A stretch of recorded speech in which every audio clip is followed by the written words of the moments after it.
അടുപ്പത്തിരിക്കുന്ന വെള്ളം തിളച്ചോ മോളെ? ചൂടായിട്ടുണ്ട്. നന്നായി വെട്ടി തിളക്കട്ടെ. അല്ല മോളെ, ഈ കണ്ണി കണ്ടവരുടെ കൊച്ചിനെ തടഞ്ഞു വെക്കുന്നത് നിങ്ങളുടെ കുടുംബത്തിന്റെ ശീലമാണോ? കുറെ കാലം ആദ്യ മോനെ തടഞ്ഞു വെച്ചു, അത് കഴിഞ്ഞപ്പോ ആ പെങ്കൊച്ചിനെ തടഞ്ഞു വെച്ചു. ഇതെന്തൊക്കെയാ അവരീ കാണിച്ചു കൂട്ടുന്നത്? എനിക്ക് അറിയില്ല അമ്മേ. ആരോട് ചോദിച്ചാലും ഇങ്ങനെ തന്നെ പറഞ്ഞാ മതിയല്ലോ. അല്ല, അപ്പൊ നിങ്ങളുടെ കുടുംബത്തിലെ കാര്യങ്ങൾ അറിയാൻ ആരോടാ ചോദിക്കേണ്ടത്? ഏതെങ്കിലും സർക്കാർ ഓഫീസിൽ പോയി ചോദിച്ചാ മതിയോ? അത് അമ്മേ, ഞാൻ ആ വീട്ടിലെ കാര്യങ്ങളൊന്നും അന്വേഷിക്കാറില്ലല്ലോ. അത് അമ്മയ്ക്ക് ഇഷ്ടമല്ലെന്ന് അറിയാവുന്നത് കൊണ്ട് തന്നെയാണ് ഞാൻ അങ്ങനെ ചെയ്യുന്നത്. ഓ, എന്ന് പറഞ്ഞ ഞാൻ കുഴപ്പക്കാരി ആയോണ്ടാണ് നീ മിണ്ടാതിരിക്കുന്നതെന്ന് അങ്ങനെയല്ലേ ഉദ്ദേശിച്ചത്? അമ്മേ പ്ലീസ്, എന്തിനാ ചുമ്മാ ആവശ്യമില്ലാത്ത കാര്യങ്ങൾ സംസാരിക്കുന്നേ? നീ അങ്ങനെ ഒരുപാട് സഹിക്കുന്ന രീതിയിൽ പെരുമാറി കളയല്ലേ മോളെ. എനിക്കത് പിടിക്കില്ല. എന്തെങ്കിലും ഒരു കാര്യം ചോദിച്ചാല് ഒന്നുകിൽ അച്ഛനമ്മമാര് അല്ലെങ്കിൽ മക്കള് അതിന് വ്യക്തമായൊരു മറുപടി പറയണം. ഹരിയും നിത്യയും കൂടി ഒന്നിച്ച് ജീവിക്കാൻ തീരുമാനിച്ചു, അതവരുടെ ഇഷ്ടം. നിയമപ്രകാരം അത് ശരിയോ തെറ്റോ അതെന്തെങ്കിലും ആയിക്കോട്ടെ. ആ കൊച്ച് അവരുടേതാണോ? ആ കൊച്ചിനെ അവള് പ്രസവിച്ചതാണോ? അല്ലല്ലോ.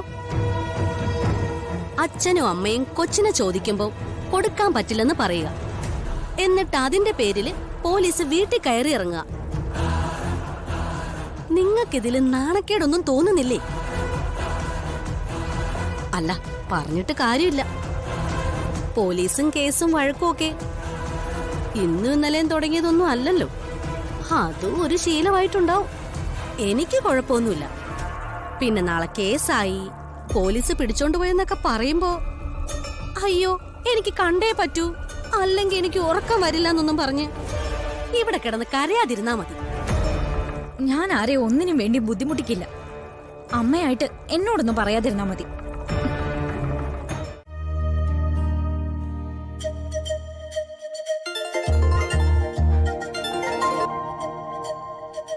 ഹലോ അമ്മാവ, ഞങ്ങളിവിടെ ഭാർഗവൻ സാറിന്റെ അടുത്തുണ്ട്. ആ അതാ ഇറങ്ങാൻ തുടങ്ങുക. ആ ശരി ശരി. ആ എന്താണോ അമ്മാവന് അയാൾക്ക് തന്നെ ജീവനല്ലയോ? അയാളുടെ സംഭാഷണം കേട്ടാൽ തന്നെ അറിയാം. ജീവനാണ് സാർ. എനിക്കും തിരിച്ചു അങ്ങനെ തന്നെയാ. എന്നാ പിന്നെ സാറ് കഴിക്ക, ഞങ്ങൾ ഇറങ്ങാ. ഓ പിന്നെ ഹരി, ഒരു കാര്യം കൂടെ. ഇന്ന് രാവിലെ ഞാനൊന്ന് പുറത്തേക്ക് ഇറങ്ങി. ആൾക്കാർക്കൊക്കെ ഭയങ്കര അതിശയം. എന്താ ഭാർഗവൻ ചേട്ടാ പതിവില്ലാതെ എന്ന് ചോദിച്ചപ്പോ ഞാൻ പറഞ്ഞ മറുപടി എന്താ അറിയോ? ഞാൻ വീണ്ടും ജീവിക്കാൻ തുടങ്ങിയിരിക്കുന്ന, അതും നിങ്ങൾ രണ്ടുപേരും കാരണമെന്ന്.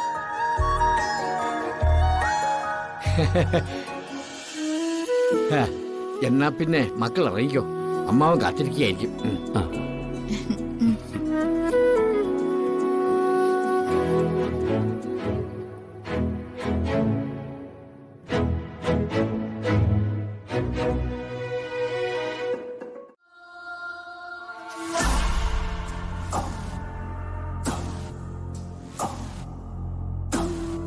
എന്തായാലും സുജാതയെ നിത്യം കോടതി പോകാൻ തീരുമാനിച്ച കാര്യം നല്ലതാ.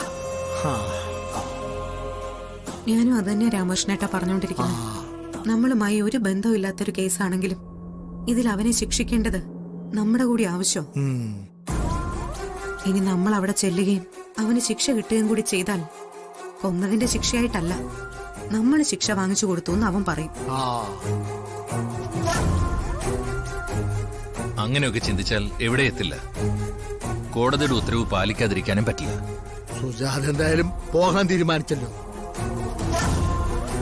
സുജാതയ്ക്ക് കോടതിയിൽ പോകാൻ ഒട്ടും താല്പര്യമില്ലായിരുന്നു.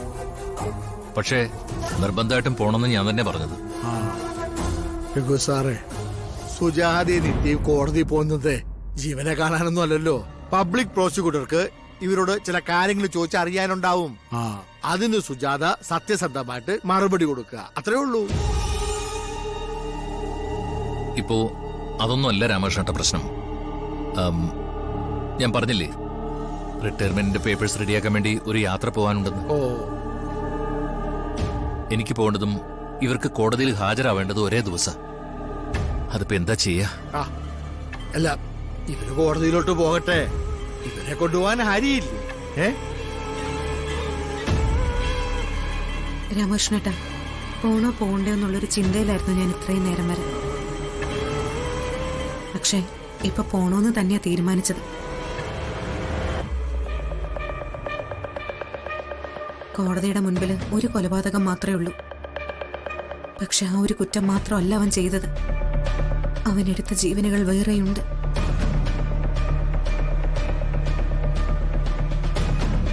അവന് ശിക്ഷ കിട്ടാതെ പോവരുത്. അതിന് നമ്മളിൽ നിന്ന് എന്ത് മറുപടിയാണോ വേണ്ടത് അത് നമ്മൾ കൊടുക്കണം. அம்மா இது நித்யாவோட அப்பாவுக்கு நீதி கொடுக்கறதுக்கு உங்களுக்கு கிடைச்ச டைம் தான் அம்மா. இனி இந்த மாதிரி சான்ஸ் வராது அம்மா. நீங்க கண்டிப்பா போனம்மா. நித்யா மேடத்தை பண்ணிதெல்லாம் கோடதி முன்னாடியே சொல்லணும். அந்த கொலைகாரனை வெറുതെ വിടக்கூடாதும்மா. സുജാതെ, നിങ്ങൾ എന്തായാലും ഉറപ്പായിട്ടും പോകണം കേട്ടോ.